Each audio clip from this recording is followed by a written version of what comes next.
This spring is one of the spring that is used to produce a palatolabial movement of an incisor, or to derotate an incisor in a combination with a labially applied force in a system called couple force system. It is made from 0.5 millimeter hard stainless steel wire. First of all, I do grasping of the wire by a plier, angle plier, and do straightening of the wire by the other hand. I start with non-traumatic end. The non-traumatic end is done by the cone-shaped peak of the plier, of the angle plier, and then I do squeezing of the small coil non-traumatic end by Adam to produce a very small non-traumatic end, to produce very small non-traumatic end, very small non-traumatic end. Always the non-traumatic end should palpate it by thumb and index to be sure there is no sharp edges. Always directed towards the mid-palatal raphe. The non-traumatic end is directed to the mid-palatal raphe, or towards the median line, or towards the midline. The width of the active arm should be equal to the mesiodistal width of the incisor at the contact point. And the first coil should be upwards positioned. The first coil should be upwards positioned. The first coil should be upwards positioned.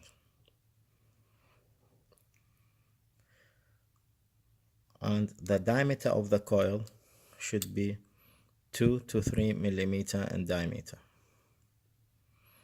Diameter of the coil should be 2 to 3 millimeter in diameter. The diameter of the coil should be 2 to 3 millimeter in diameter. Here we check the width. The width of the incisor at the contact point should be equal to the active arm. Should be equal to the active arm. Okay. This is the first coil. This is the first coil. Then I start with the second coil. The second coil should be positioned downwards in relation to the first coil in order to make the two coils at the same plane. And from the first coil there will be a connecting arm. Then the second coil will begin. Then I will do the second coil. I will do the second coil. Also, in the diameter of the second coil should be 2 to 3 millimeter. Also, the second coil should be 2 to 3 millimeter. This is the second coil. I'm doing the second coil. The diameter also should be 2 to 3 millimeter. Should be 2 to 3 millimeter. Here is the second coil. Here is the second coil.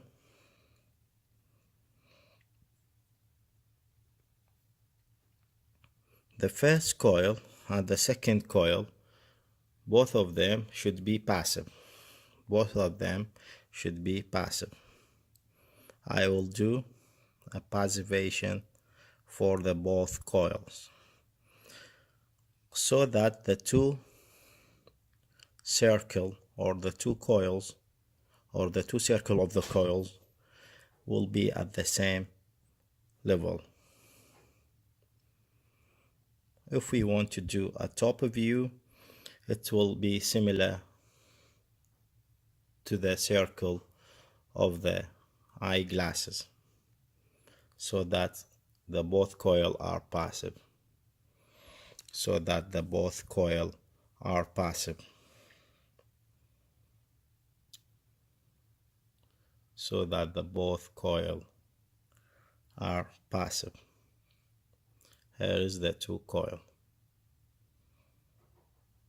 Okay, the both coil should be passive. Then I will start with the third connecting arm, and I will start with the small vertical U-loop, and it started with the posterior end, or with the posterior margin of the first coil. First vertical U-loop, which is the beginning of the retentive tag. This is the third vertical U-loop. This is the third vertical U-loop. Then I will start with the non-traumatic end, or I will start with vertical L shape or vertical right angle bend, which is the beginning of the tag, which is the beginning of the tag. Here it is, which is the beginning of the tag.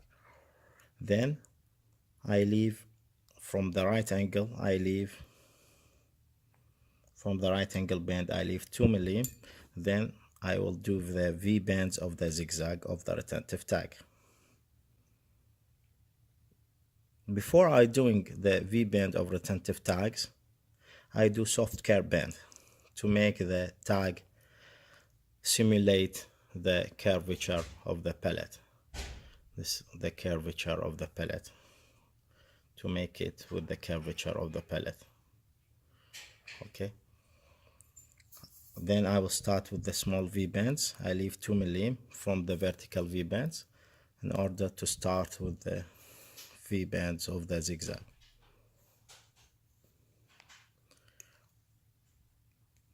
I will do the V bends of the zigzag.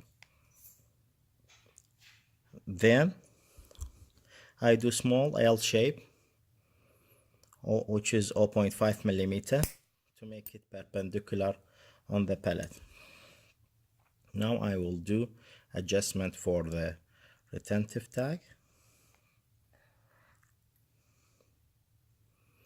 to make it with the curvature of the pellet. I am doing the Z spring on the upper left central incisor. I will fix it by soft sticky wax. I'll fix it by soft sticky wax. I will fix it by soft sticky wax. I will fix it by soft sticky wax. Here's the Z spring, and I will fix it by soft sticky wax. Here is the sticky wax. I will fix it at the L shape vertical perpendicular.